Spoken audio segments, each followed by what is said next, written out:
अरहं सम्मा सम्बुद्धो भगवान् बुद्धं भगवन्तं अभिवादये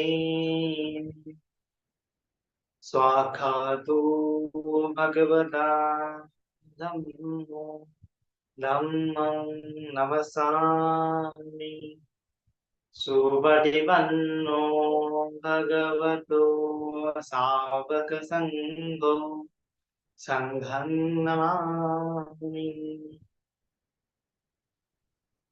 नमो तस् भगवतो अरहतो सम्मा सम्बुद्धस्स नमो तस् भगवतो अरहतो सम्मा सम्बुद्धस्स नमो तस् भगवतो अरहतो सम्मा सम्बुद्धस्स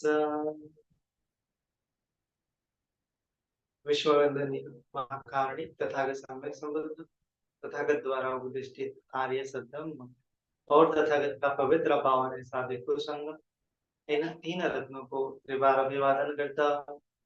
वैसे ही भारतीय घटना के शिल्पकार महामानव बोधिसत्व डॉक्टर बाबा साहब अम्बेडकर जिन्होंने इस भारतवर्ष में धम्म क्रांति का ऐलान किया, उस धम्म क्रांति में मैं अपने आप को समर्पित करता हूँ।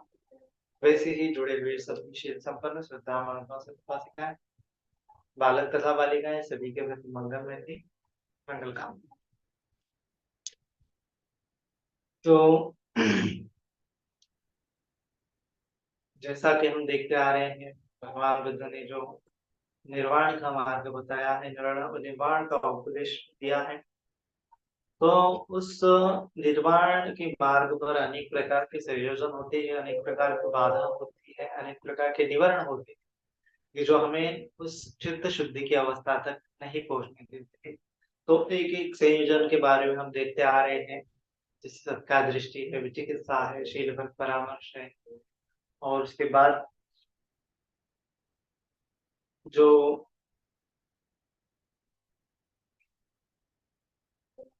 अभिज्ञा है, उसके बाद व्यापार है, उसके बाद जो हमने देखा था पिछले वीडियो में उद्धच को कुछ के बारे में और मान के बारे में आज हम जानने वाले हैं कि ये जो मान होता है वो दरअसल क्या होता है। मान होता है अविद्या होता है, जो लास्ट के दो संयोजन है। तो अनागामी अवस्था तक अविद्या और दोमनस्य का प्रहाण होता है, लेकिन उसके बाद रूप राग रहता है, अरूप राग रहता है, उसके बाद उद्धच रहता है, उसके बाद मान रहता है, और उसके बाद रहता है अविज्ञा। तो ये पांच संयोजन में जो रूप राग है और अरूप राग के बारे में हमने विस्तार से जाना है, उद्धच कुच के बारे में विस्तार से जाना है। अब इस वीडियो में हम जान रहे हैं मान के बारे में और अविज्ञा के बारे में। तो दरअसल मान मान का मतलब क्या होता है? ईगो। ऐसा बहुत बार ट्रांसलेशन में हमें मिलता है, इसका सीधा सीधा अर्थ लेते हैं ईगो। तो ईगो में भी हमने देखा था कि सेय मान होता है, सभी मान होता है, हीन मान होता है। तो सत्कार दृष्टि में क्या होता है कि दो में से तीन में से दो मान जो है खत्म हो जाते हैं, कि जो सदी मान नहीं होते, मतलब कि जो नहीं होता फिर भी क्या होता है उस चीज का हम गर्व कर लेते हैं, तो वो गिर जाता है। तो एक प्रकार का जो लौकिक मान है वो क्या होता है, गिर जाता है। लेकिन जो आध्यात्मिक मान है ना, जो जो भौतिक मान है तो गिर जाता है, धन संपदा का मान, पद प्रतिष्ठा का मान, वो तो मान अलग है। लेकिन ये मान और अविद्या क्या है? यह जो है, यह दरअसल आध्यात्मिक मान है। आध्यात्मिक मान माने कि जो आठ ध्यान प्राप्त करने के बाद भी वहां पे स्थिर रहता है ना। तो ये केवल और केवल भौतिक संपदा है, भौतिक चीजों के बारे में मान नहीं है, भौतिक पदार्थ के बारे में, भौतिक संकल्पना के बारे में मान नहीं है। तो ये आध्यात्मिक मान है। तो यह जो है, हम देखेंगे कि भगवान ने समझाया है कि लोकीय और लोकोत्तर में क्या फर्क किया है। तो जैसे कोई आदमी जो है लोकीय ध्यान प्राप्त कर देता है, प्रथम ध्यान, चतुर्थ ध्यान, फिर पांचवा ध्यान, सहावा ध्यान, सातवां ध्यान, आठवां ध्यान, तो आठ ध्यान प्राप्त करने के बाद भी वो मुक्त नहीं हो पाता है ना। उसको भले ही अलग अलग अलग प्रकार की अभिज्ञा प्राप्त होती है, चार अभिज्ञा प्राप्त हो सकती है, वो आकाश में उड़ सकता है, पानी पर चल सकता है, जमीन में घुस सकता है, अनेक प्रकार के चमत्कार दिखा सकता है, पूर्व जन्म को स्मरण कर सकता है, चित्त को चित्त से जान सकता है। लेकिन ये सभी क्या है, लोकीय अभिज्ञा है ना। और उसको ये पावर आ गई, समझो सुपर नेचुरल पावर आ गई, फिर भी वो क्या करता है कि वो उसको मान, मतलब उसका जो अहंकार होता है वो भी अभी वहां पे स्थिर होता है। तो हमने बहुत सारी कथा कहानियां सुनी होंगी पौराणिक कथा में कि कोई ऋषि मुनि होता है, उसको वो अभिज्ञा प्राप्त होती है, चमत्कार से वो क्या कर लेता है, किसी को और शाप दे देता है, भस्म कर लेता है, उसको बेड़ू बना देता है। अलग अलग प्रकार के किस्से कहानी हमने सुनी होती है। तो क्या होता है कि क्रोध, क्रोध जहाँ पे होता है वहां पे मान होता है ना। जहाँ पे डर होता है वहां पे मान होता है। तो ये जो जहाँ पे हमारी इमोशंस होती है वहां वहां क्या होता है, मान होता है। तो यह जो मान है वह दरअसल बाकी के लोग क्या हुआ करते हैं, बाकी के जो आत्मा को मानने वाले होते हैं वह इस मान को अहंकार समझ लेते हैं। लेकिन बुद्धिज्म में जो बताया है कि जो आत्म उपादान है, आत्म उपादान में दो चीजें होती है। आत्म उपादान में मान ये जो है यही क्या है, आत्म उपादान होता है। और उसके बाद हमने देखा है कि भगवान बुद्ध ने चार प्रकार के उपादान बताए थे। तो उसमें सबसे पहले काम उपादान होता है, दृष्टि उपादान होता है। तो काम उपादान तो ये जो है काम छंदों का प्रहरण होने से होता है, आलस्य का प्रहरण होने से होता है। दृष्टि उपादान माने कि सत्ता दृष्टि विचिकित्सा शीलव्रत परामर्श का नष्ट हो जाने से दृष्टि उपादान नष्ट हो जाता है। उसके बाद होता है शीलव्रत उपादान, ये भी शीलव्रत परामर्श खत्म हो जाने से शीलव्रत उपादान खत्म हो जाता है। और उसके बाद शेष रहता है आत्म उपादान। वो आत्म उपादान ये है, कभी कभी अविद्या उपादान भी कहा जाता है। तो आत्म उपादान और अविद्या उपादान मतलब ये क्या होते हैं कि लास्ट के जो 10 संयोजन में से मान संयोजन होता है और अविद्या संयोजन होता है, तो दोनों का मिलाकर आत्म उपादान होता है। तो बाकी के संप्रदाय के लोग जिस चीज को आत्मा कहते हैं उसको भी बुद्धिज्म में मान कहा है ना। मतलब कि जो आठवां ध्यान भी प्राप्त कर लेता है, लेकिन उसको क्या होता है कि किसी चीज को वो मैं मेरा मानने बैठता है। जैसे कि पांचवा ध्यान जब वो प्राप्त कर लेता है कि आकाश अनंत आयतन, तो उसको समझो क्या होता है कि अरूप ध्यान प्राप्त होता है, आकाश के इनफाइनाइट स्पेस कैसे उसको प्राप्त होता है, अनंत आकाश है, अनंत आकाश है, तो उसका उसको एक्सपीरियंस आ जाता है।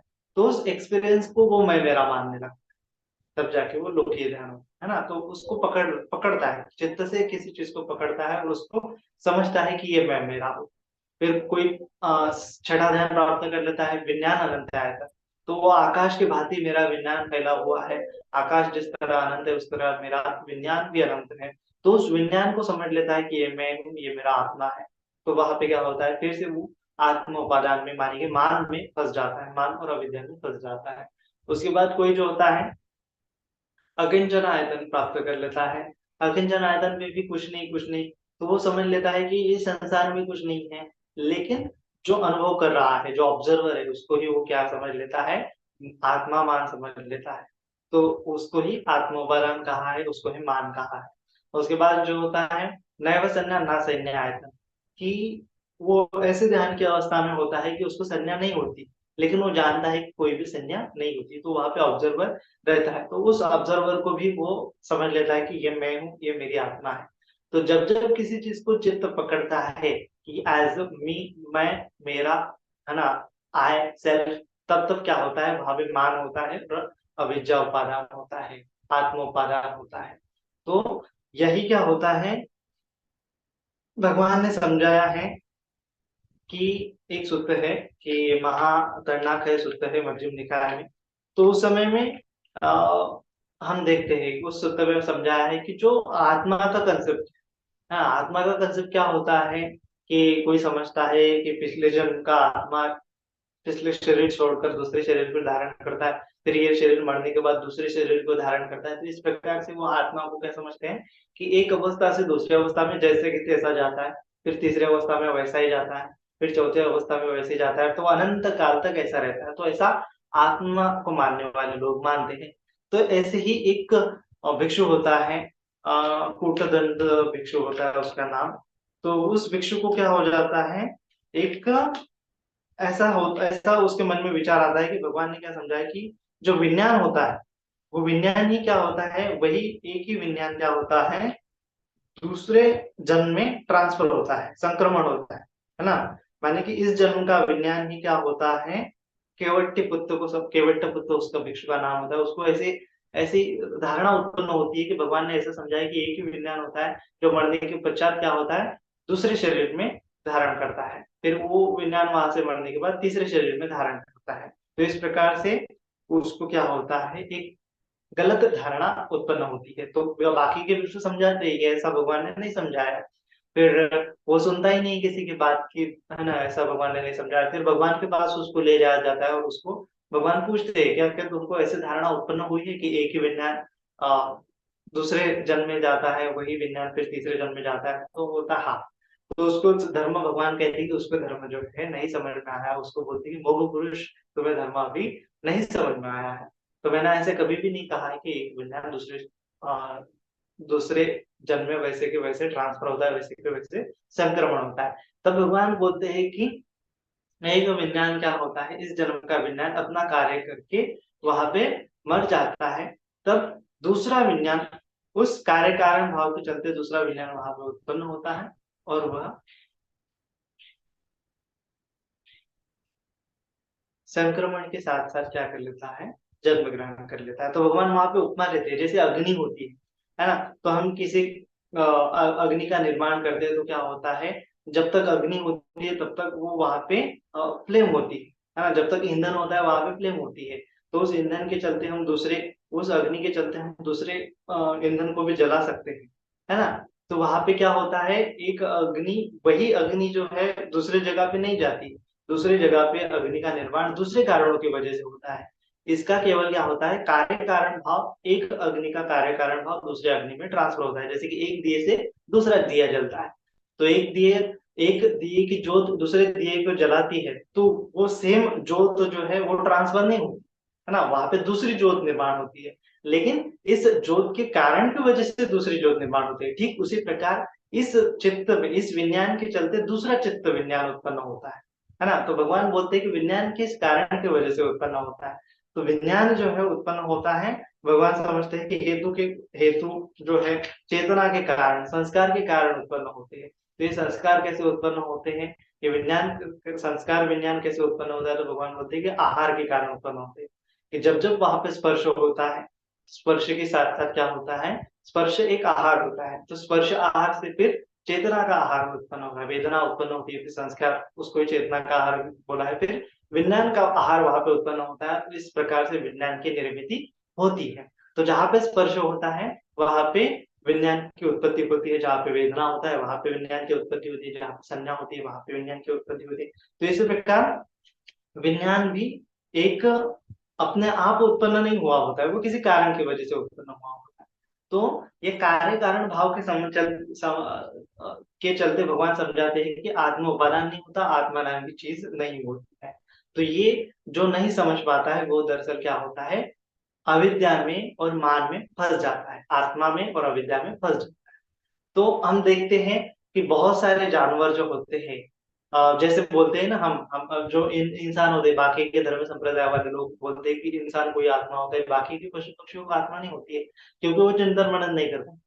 लेकिन आत्मा एक अलग चीज होती है और प्रज्ञा एक अलग चीज होती है ना। आत्मा माने कि कुछ होता ही नहीं है, वह दरअसल विज्ञान मात्र होता है, कि जो विज्ञान के चलते क्या होता है, विज्ञान के चलते एक ऐसा अनुभव आ जाता है कि मैं मेरा हूँ, ये विज्ञान मैं मेरा है। तो उसके प्रति जो अटैचमेंट बनती है वही आत्मा होती है।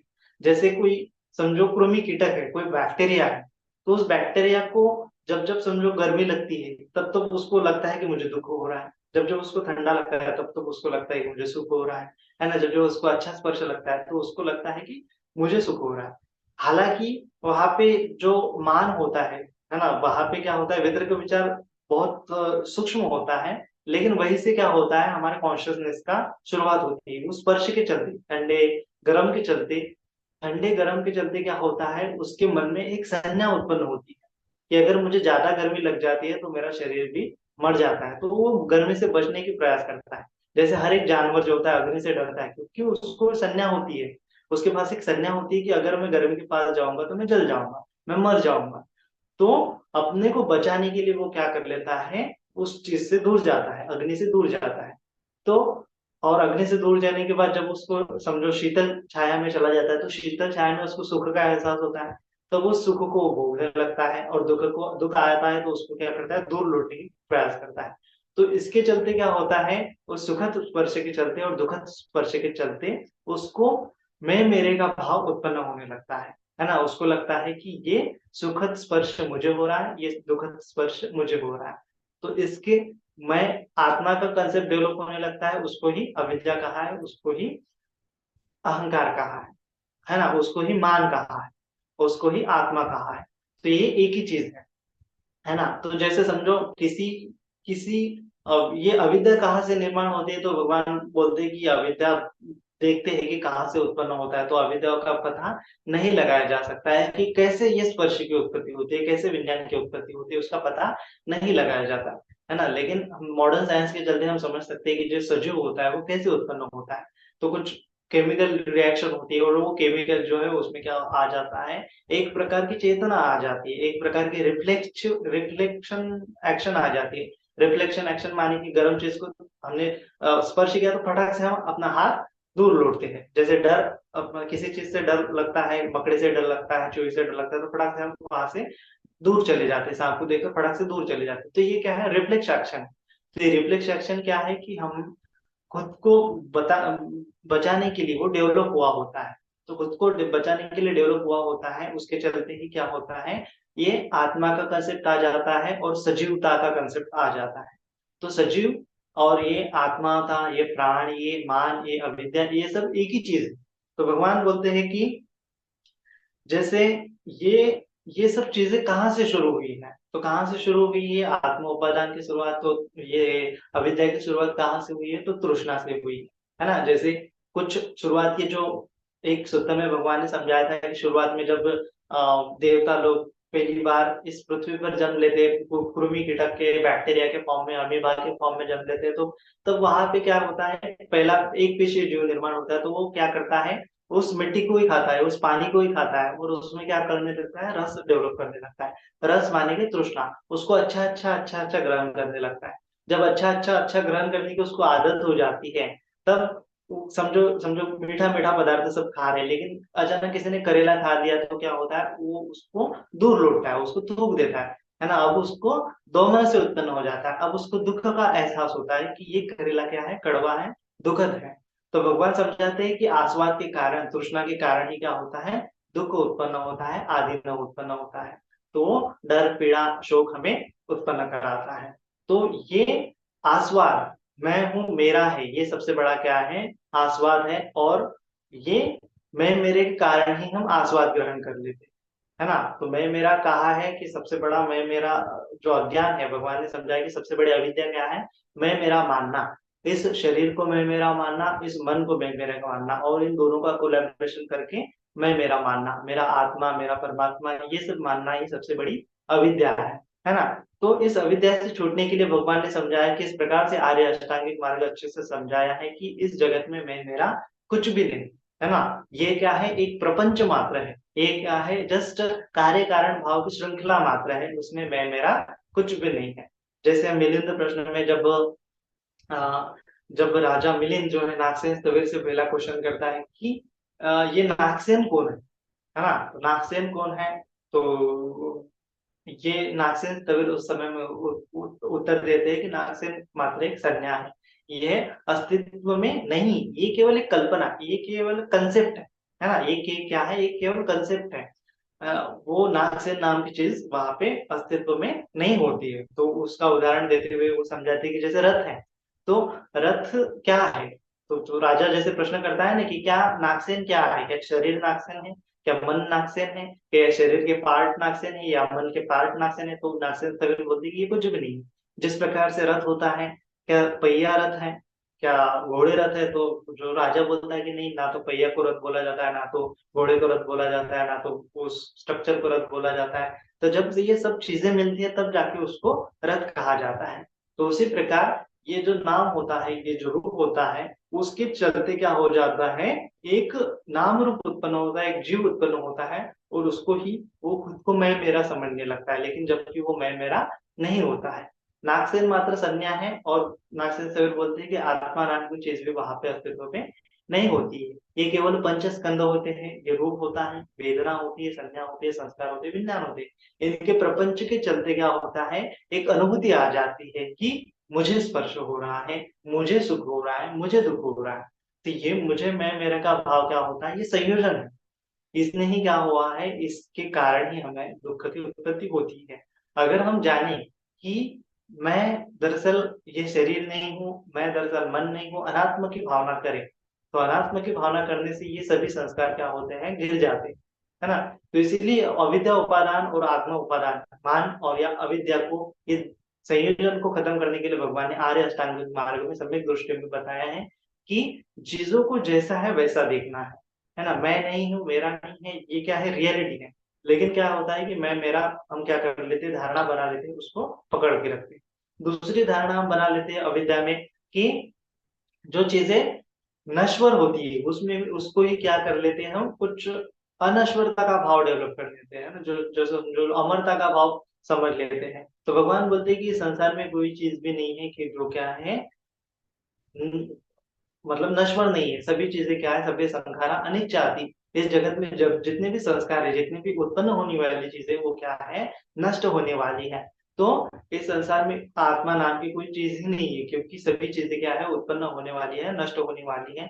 तो जो लोग इस सत्य को, इस प्रकृति के सत्य को, इस निसर्ग नियम को नहीं समझ पाते, वो दरअसल क्या है, अविद्या उपादान में फंस जाते हैं। और इस अविद्या उपादान के चलते मान उपादान उसमें डेवलप होता है। मान उपादान के चलते ही उसमें फिर रूप राग उत्पन्न होता है, अरूप राग उत्पन्न होता है। अरूप राग के चलते ही फिर उसमें काम राग उत्पन्न होता है, पटीक उत्पन्न होता है। पटीक के चलते ही उसमें फिर सत्कार, दृष्टि, विचिकित्सा, शीलवत, परामर्श, ये दसों के दसों संयोजन उत्पन्न होती है। तो ये अविद्या के चलते ही संस्कार उत्पन्न होते हैं, संस्कार के चलते ही विज्ञान उत्पन्न होता है, विज्ञान के चलते ही नाम रूप उत्पन्न होता है, और पूरा पठित समुत्पाद।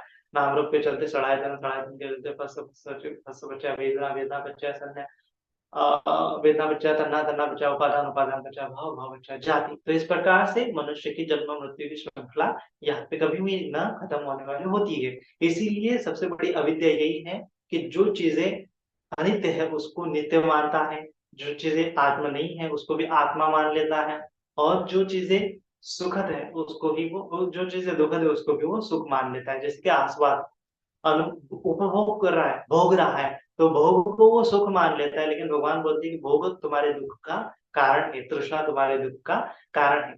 तो इस प्रकार से अनित्य दुख अनात्म की भावना करने से हम मान उपादान से खत्म कर सकते हैं, और अविद्या उपादान को खत्म कर सकते हैं। तो इसको खत्म करने के लिए भगवान ने समझाया है कि हमें कार्य कारण भाव का चिंतन मनन करना चाहिए, है ना। कार्य कारण भाव का चिंतन मनन कैसे करना चाहिए, कि जैसे ये इंद्रिय होते हैं, जैसे ये रूप है, रूप के ऊपर इंद्रिय बने हुए होते हैं, जैसे चक्षु इंद्रिय है, कान इंद्रिय है, नाक इंद्रिय है, जीवा इंद्रिय है, त्वचा इंद्रिय है।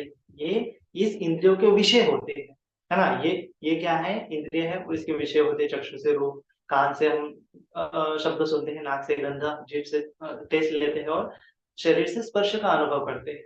तो इनके क्या होता है, इन दोनों के कांटेक्ट से, चक्षु और रूप की कांटेक्ट से क्या होता है, स्पर्श उत्पन्न होता है।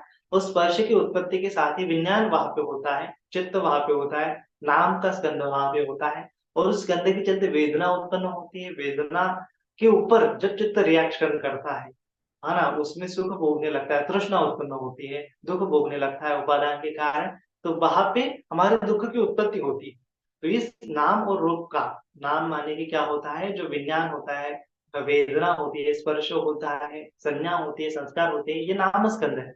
तो ये रूप स्कंद और नाम स्कंद का जब क्या होता है, घर्षण होता है, तो वहां पे जो वहां पे जो संवेदना उत्पन्न होती है उसको मैं मेरा मान लेता है। तो ये क्या है, सबसे बड़ी अविद्या है। तो उसको हमें समझ लेना है कि ये जो चक्षु से उत्पन्न हुआ रूप है, जो मैं देख रहा हूँ, ये जो स्पर्श हो रहा है, ये स्पर्श क्या है, अनित्य है ना। जितना भी मैं स्पर्श का अनुभव हो रहा है वो क्या है, अनित्य। कानों से शब्द सुन रहा हूं, वो भी थोड़ी देर सुनाई देते फिर नष्ट हो जाते हैं। तो अनित्य का बोध रखते हुए हमें क्या करना है, इस प्रपंच को समझना है, इस नाम और रूप के प्रपंच को समझना है कि कैसे ये संयोजन, ये इंद्रिय और उसके विषय क्या होते हैं, कांटेक्ट में आ जाते हैं, स्पर्श उत्पन्न होता है, और इस स्पर्श के चलते संयोजन उत्पन्न होता है, मैं मेरे का भाव उत्पन्न होता है।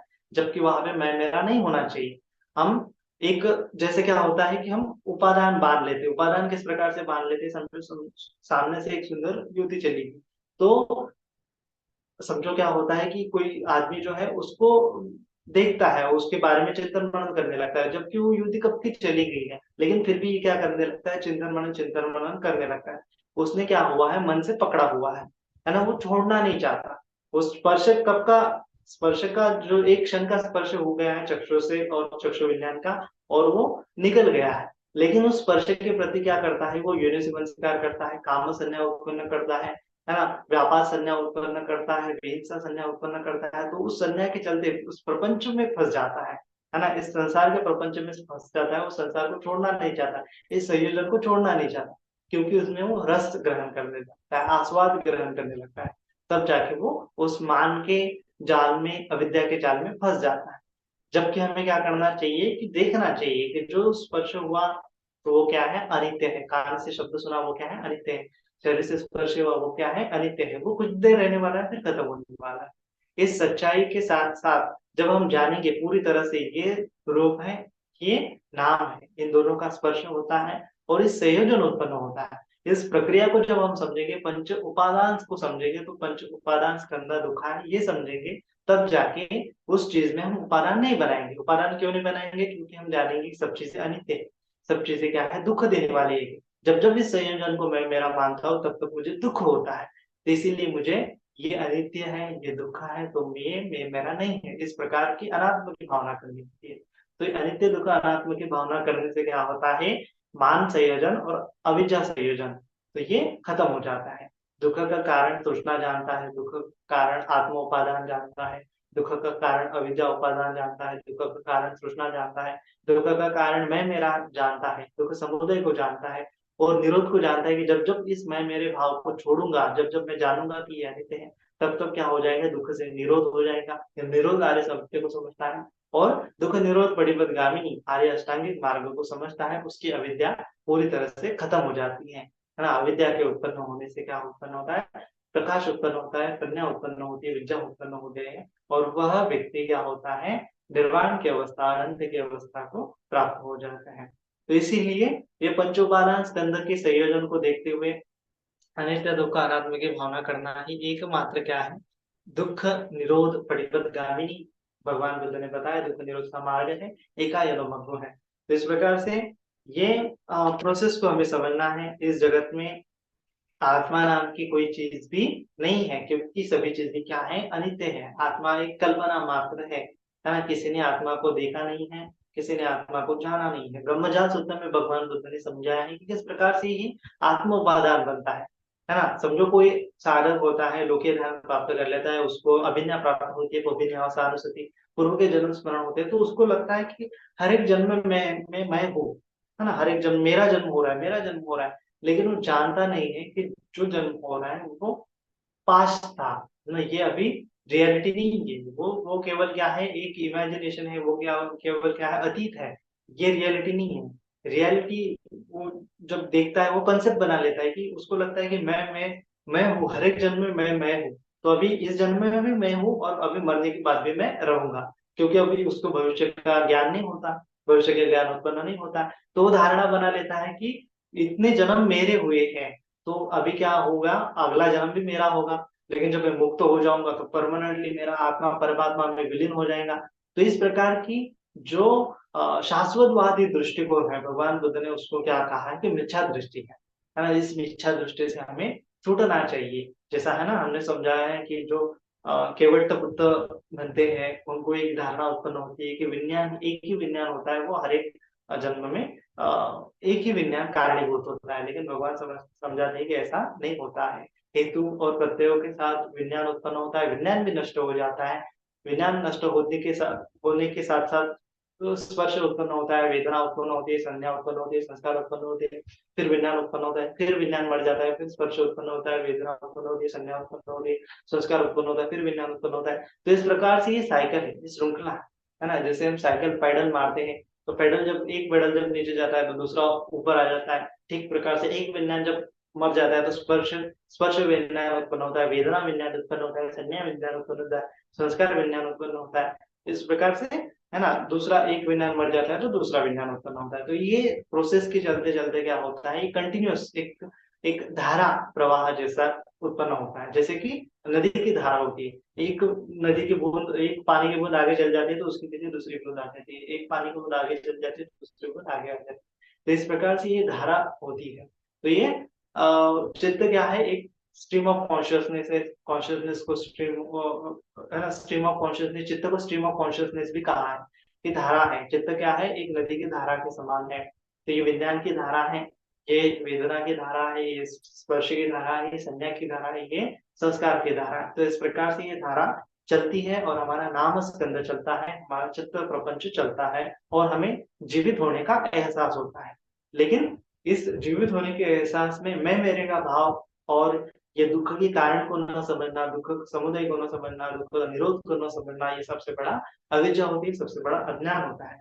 इसीलिए ये चार आर्य सत्य को अच्छे से समझते हुए अनित्य दुख अनात्म का बोध करते रहना ही यह दुख मुक्ति का मार्ग भगवान बुद्ध ने हमें समझाया है। उसको अच्छी तरह से चिंतन मनन करना है, शाश्वतवाद की दृष्टि में नहीं फंसना है और ना ही मिथ्या दृष्टि में फंसना है, और ना ही यह संसार में मैं मेरे मोह का भाव, काम छंद व्यापार इसमें फंसना है, ना ही हिंसा के भाव में फंसना है ना।